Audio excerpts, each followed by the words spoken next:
Blade Runner, unquestionably Blade Runner.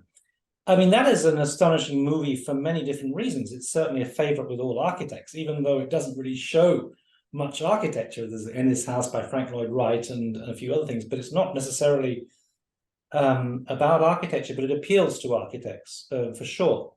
And when you look at the movie, it's amazing what it says. There are certain.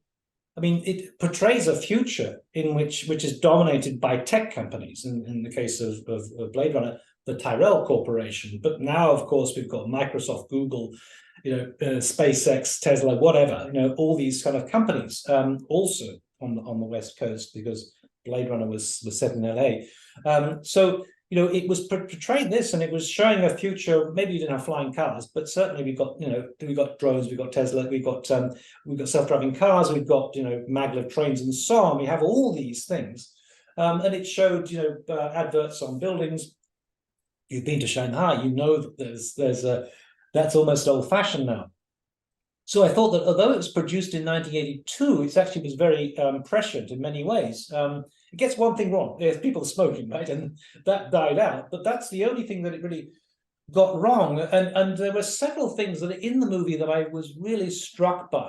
The lead replicant is seen playing chess against Eldon Tyrell, who is the guy who founded who developed the replicants and was buying the Tyrell Corporation. Well, first of all, the replicant beats him at chess, and he's obviously a genius, and that was 1982. And 1997, that was when Garry Kasparov was beaten by IBM's Deep Blue. So it was kind of predicting that in some way.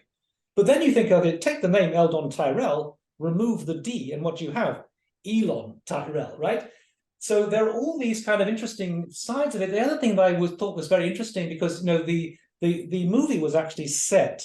It was released in 1982, but it was set in 2019, to be precise, between I think the 19th and the 21st of November, and that's when Tesla launched their Cybertruck, right? Because they're very much aware of those things. Now, if you think about this, there we have a kind of an entity that is incredibly dangerous. The replicants, because they look human, therefore you can't tell which is a replicant or not. They have to have this very elaborate test, the Vogt-Kampff test, to go and test out whether a replicant is a replicant or not. But potentially they are lethal. And there's a moment in the movie where one of the replicants shoots the person interviewing her, and he gets put in an iron lung. Now, I've got to say that is incredibly kind of extraordinary, because it was on the 18th of November. The 18th of November, in fact, the day before Blade Runner was set, that we first discovered COVID. And of course, a lot of people went into an iron lung because of COVID. So you've got these two entities that are kind of invisible, but super dangerous, developing at precisely the same time. And then you think also, well, hold on a second, isn't AI one of those things? Because you can't see AI, it's software, it's not visible, it's on our phones, but you can't see it. And you can't really detect it. Then we have to do the Turing test. So you've got three entities that are kind of dangerous and difficult to detect. So anyway, Blade Runner, for all sorts of reasons, has struck me as being an incredible movie. Interestingly, Refik Anadol is one of the leading media artists working on AI, and he came to LA expecting to see a city of Blade Runner, right? And nothing like that at all. In fact, the first thing he did when he arrived in LA was to go to Frank Gehry's Walt Disney Concert Hall. And he was disappointed because all the lights are off and it was kind of asleep, as it were, and he wanted to bring it alive. He wanted to make it alive and so on. And eventually, in 2018, one of the big moments in the history of AI from the visual arts is when it was the 100th anniversary of the LA Philharmonic, and they projected all these projectors onto the building and animated it with a kind of AI-inspired incredible thing. I mean, I'm sure you've seen the work of Refik Anadol.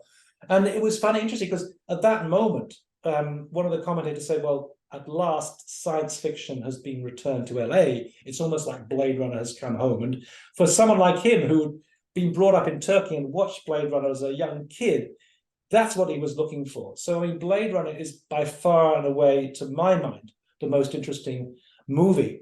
And interestingly, and I'm blanking on his name now, but the actor is a Dutch actor who plays the leading replicant. made this comment. He died in 2019, just before the actual moment, July 2019, just before the moment when Blade Runner was set to take place. And he said, well, actually, you know what? Blade Runner was not about replicants. It was about what it is to be human. And that, I think, is so amazing about the movie and about AI in general. It becomes a mirror in which we can begin to understand what it is to be human. And that's what I think is the real potential of AI. It tells us about what we are as human beings.